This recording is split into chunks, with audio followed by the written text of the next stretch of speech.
109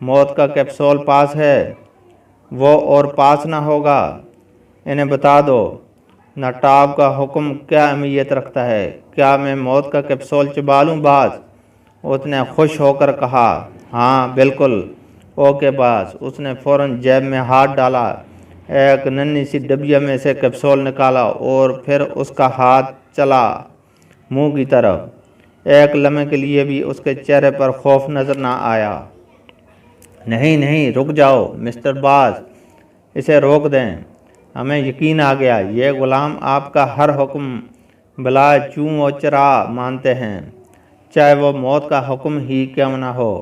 باز نے جیسے ان کی بات سنی ہی نہیں اور نہ اس نے سنی جو کیپسول کھانے والا تھا۔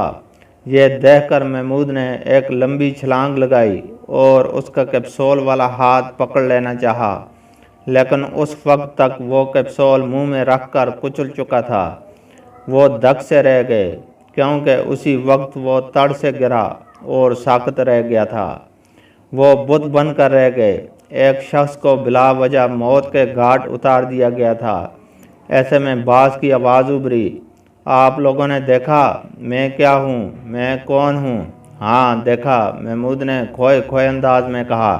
کیا دیکھا؟ آواز ابھری، یہ کہ آپ جیسا سنگ دل انسان اس وقت شاید ہی کوئی اور ہو جس نے بلا وجہ لوگوں کو موت کے گھاٹ اتارنے کا پروگرام بنایا ہوا ہے۔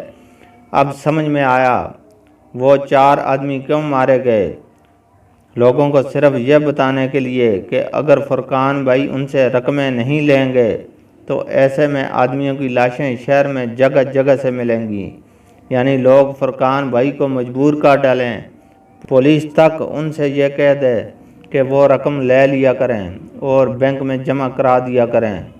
صرف اتنی سی بات ذہن میں بٹھانے کے لیے تم نے 4 بلکہ 5 آدمی مار ڈالے، تو تم سے زیادہ ظالم کون ہوگا؟ محمود روانی کے عالم میں کہتا چلا گیا۔ بس صرف ظالم؟ میرا جی یہ سن کر خوش نہیں ہوا۔ ظالم کا لفظ میرے لیے بہت چھوٹا ہے، سنگ دل کا لفظ بھی عام ہے۔ تم نے ہٹلر کے بارے میں سنا ہے؟ اوہ ہاں، کیوں؟ اسی طرح لوگ اس کے حکم پر جانے دیتے تھے۔ میں دراصل ہٹلر کا دوسرا روپ ہوں۔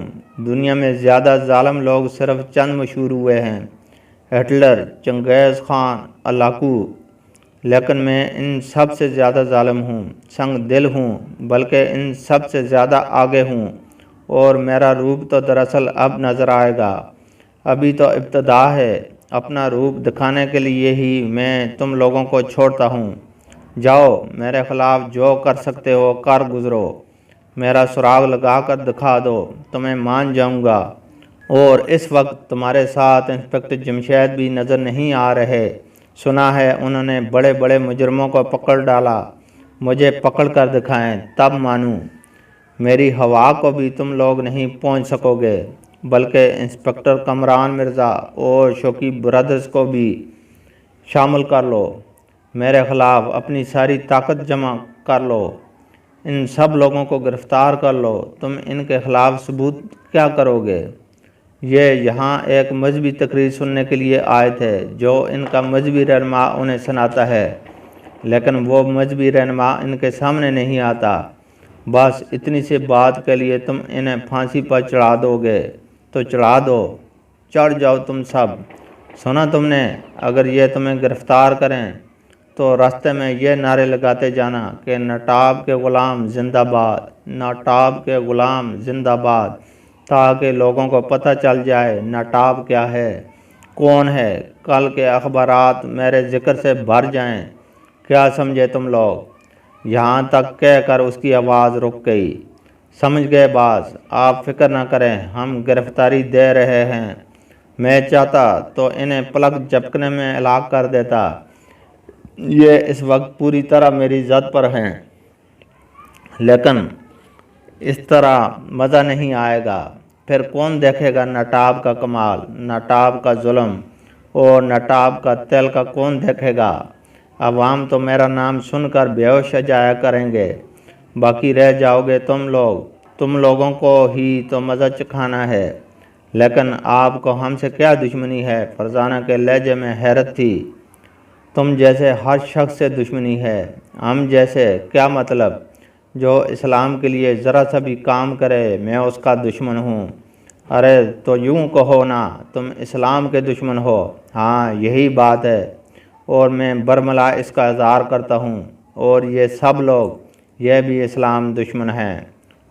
کیا یہ ہندو ہیں، یہودی ہیں، عیسائی ہیں؟ نہیں، اسی ملک کے رہنے والے مسلمان کہلانے والے۔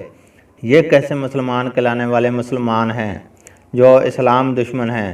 حیرت ہے تم آج تک یہ اندازہ نہیں لگا سکے۔ اس بار باز زور سے ہنسا۔ کیا مطلب؟ ہم کیا اندازہ نہیں لگا سکے؟ یہ کہ اس ملک میں رہنے والے بعض گروہ جو خود کو مسلمان کہتے ہیں، مسلمان شمار ہوتے ہیں، کاغذات میں جنہیں مسلمان گنا جاتا ہے، مردم شماری میں جو مسلمان شمار کیے گئے ہیں، وہ مسلمانوں کے سب سے بڑے دشمن ہیں۔ اب بیچارے مسلمانوں کو کیسے اندازہ ہو کہ ان کے درمیان جو مسلمان چل پھر رہے ہیں وہی مسلمانوں کے سب سے بڑے دشمن ہیں۔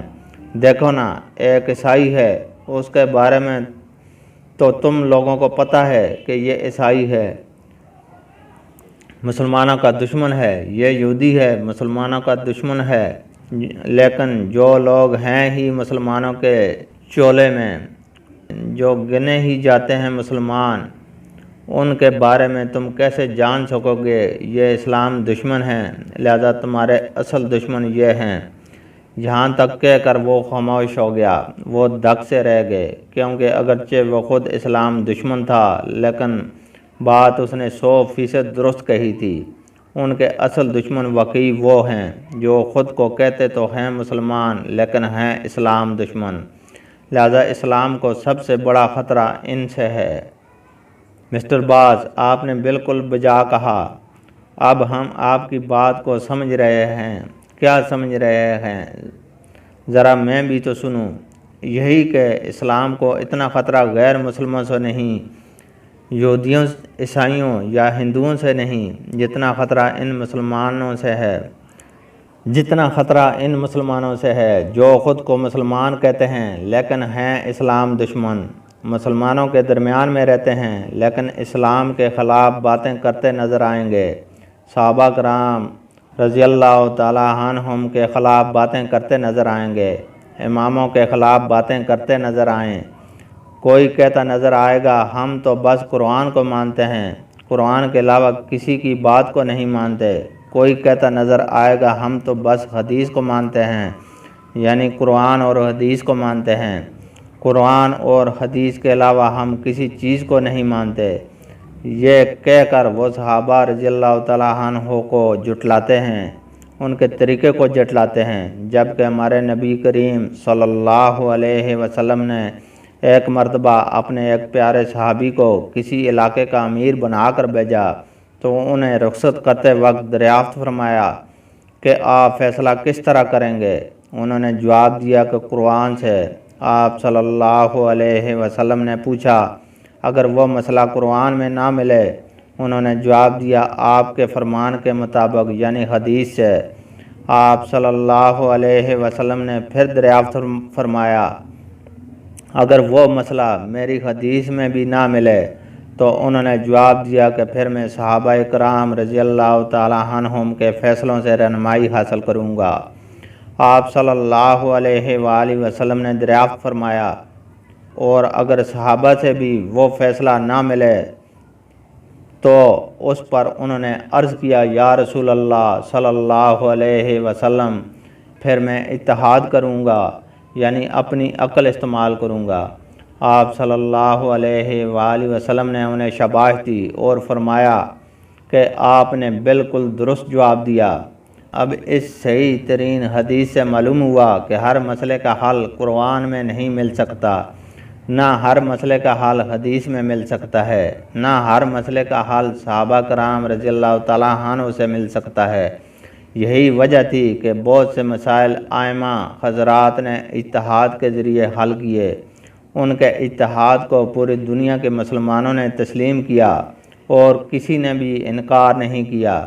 اور یہ طے پا گیا کہ اب بس اتحاد بھی نہیں کیا جائے گا، یعنی ان پر اتحاد مکمل ہو گیا۔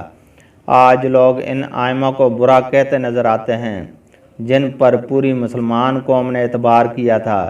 یہی نہیں، صحابہ رضی اللہ تعالیٰ عنہم پر اعتراضات کیے جاتے ہیں، فلاں صحابی ایسے تھے، فلاں ایسے تھے، فلاں نے یہ کیا، فلاں نے وہ کیا، حالانکہ نبی کریم صلی اللہ علیہ وسلم نے صاف طور پر فرما دیا تھا، میرے صحابہ رضی اللہ تعالیٰ عنہ پر تنقید نہ کرو، انہیں برا نہ کہو، جو کوئی ان سے محبت کرے گا مجھ سے محبت کی وجہ سے کرے گا، اور جو کوئی ان سے بغض رکھے گا مجھ سے بغض رکھنے کی وجہ سے رکھے گا۔